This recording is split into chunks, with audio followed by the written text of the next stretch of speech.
Chapter 11. The next morning, Fiona and I run into Annie and Giselda in the courtyard. "You guys were awesome," I tell them. "So funny." "The word," Annie says with a haughty look, "is lively." "Yes," Giselda says, looking down her nose at me. "We are lively." "Indeed," I say with a laugh. "And funny, too." Shandel joins us, and I say, "Speedy feet, you were on TV." "I looked good, too, didn't I?" she says with a grin, then hugs me.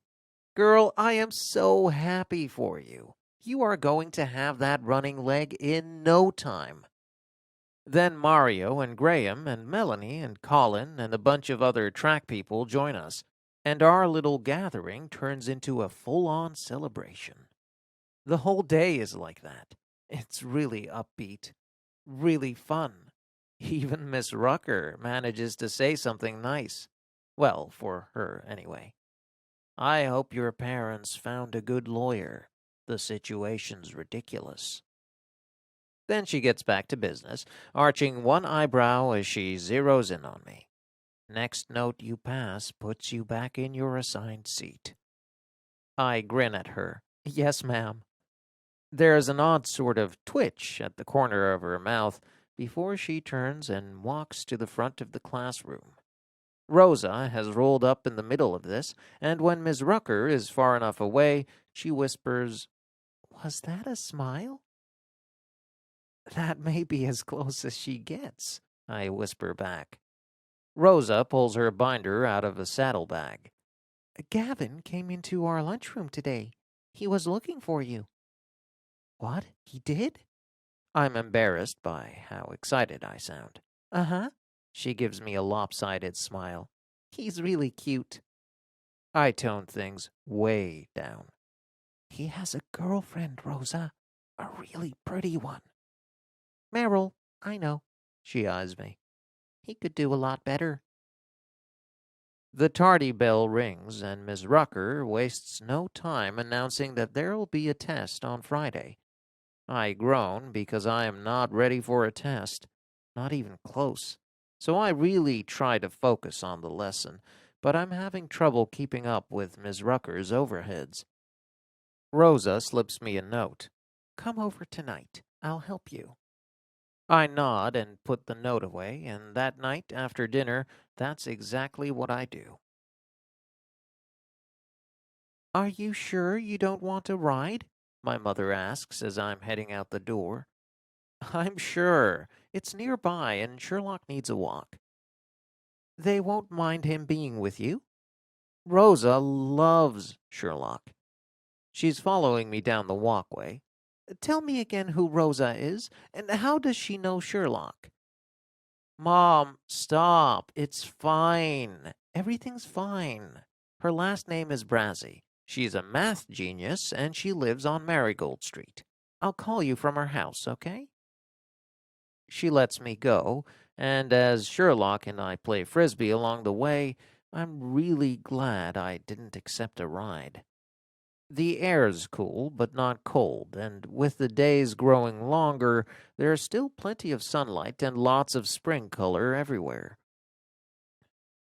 Rosa's mother is as happy about me arriving as mine was worried about me leaving. "Jessica," she says after Rosa has let me in, "I feel like I know you from the paper and the news." She eyes her daughter. "And of course Rosa has told me all about you." She makes me bring Sherlock in off the porch.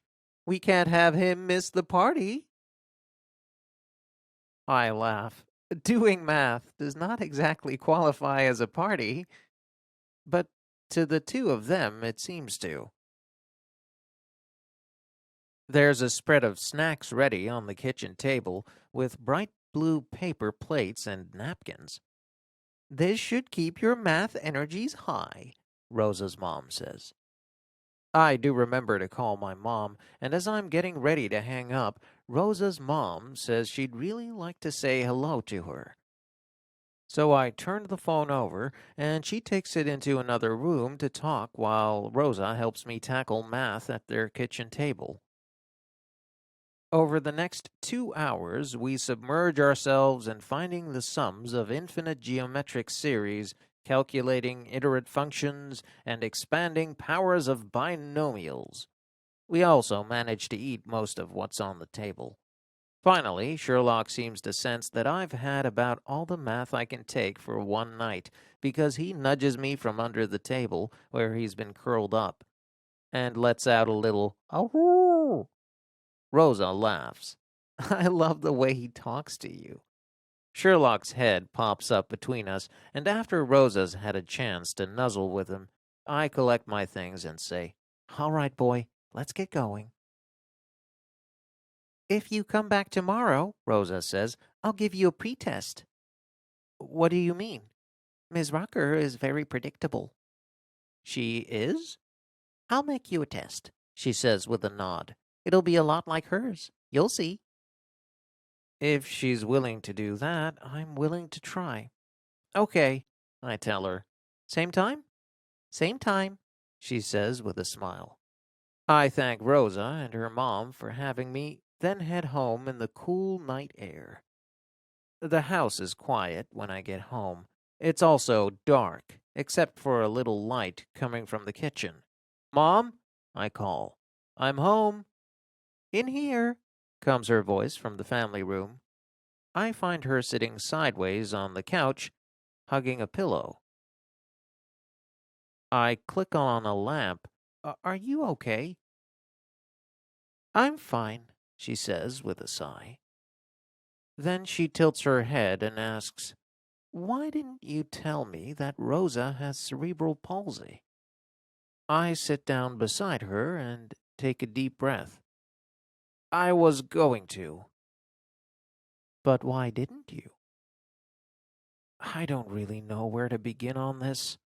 It's been a feeling more than a rational thing, but it's true. I haven't wanted to mention it. I shake my head.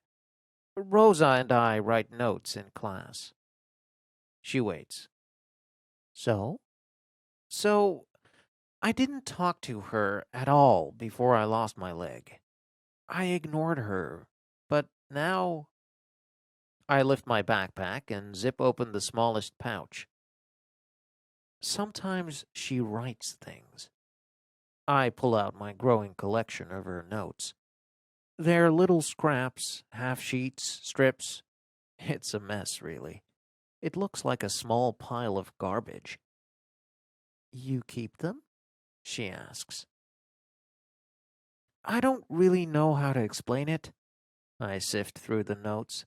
She has a way of... I look up at Mom. It's like she opens my eyes. Mom considers this for a moment. "Can you give me an example?" I'm sifting through the notes again. "Here," I say, pulling one out. She asked me, "If you could change one thing, what would it be?" I look up from the note. Not like a wish. It had to be something real. "And what did you say?" "That I could run again." But when I asked her the same thing, she said, I turned to the note, "that people would see me, not my condition." We're both quiet a minute, and then Mom asks, "Do you feel bad because you didn't do that before?" I almost say yes, but I stop. And in that moment, I understand why I keep Rosa's notes. "Not anymore," I say quietly. "I feel good because now I do."